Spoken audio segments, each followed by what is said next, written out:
Sentra Republik Indonesia, Kucing Sarawak, Malaysia. Yang kedua, Kepala Dinas Penanaman Modal dan PTSP Provinsi Sulawesi Selatan. Dan yang ketiga, BNP 2 TKI. Peserta pada kegiatan ini, yang pertama pihak Sarawak, dituntut oleh pemerintah Sarawak. Yang kedua, perusahaan Sarawak pengguna pekerja migran Indonesia. Kemudian yang ketiga, perwakilan BPJS TNI BRI di Sarawak. Dan yang keempat, agensi-agensi pekerjaan terdaftar di Sarawak. Untuk pihak Indonesia, pagi hari ini hadir pemerintah Provinsi Sulawesi Selatan, hadir pemerintah Nusa Tenggara Timur, hadir pemerintah Nusa Tenggara Barat, hadir gubernur atau pemerintah Sulawesi Tengah, dan hadir pemerintah Sulawesi Tenggara, BNP TKI dan Kadin Provinsi Sulawesi Selatan.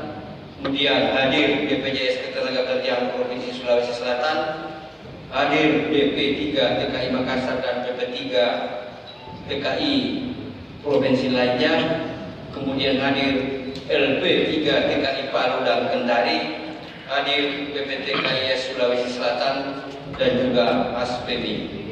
Yang kedua, perusahaan yang akan berpartisipasi pada kegiatan Sarawak Job Fair terdiri dari 50 perusahaan yang berasal dari Kucing Sarawak dengan target rekrutmen sebanyak 7.237 lowongan kerja yang bergerak di sektor usaha formal, terdiri dari 2 perusahaan bidang konstruksi dengan jumlah target permintaan sebanyak 160 orang pekerja. Yang kedua, 12 perusahaan bidang food manufacture dengan jumlah permintaan tenaga kerja sebanyak 1.840 orang pekerja.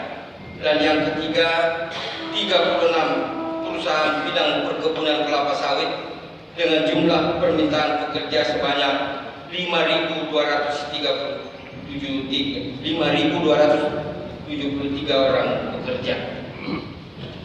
Biaya dalam pelaksanaan kegiatan ini dilakukan kerjasama atas dukungan pemerintah Provinsi Sulawesi Selatan, Badan Nasional Perlindungan dan Penempatan Tenaga Kerja Indonesia, dan Balai Pelayanan Perlindungan dan Penempatan Tenaga Kerja Indonesia atau BPT.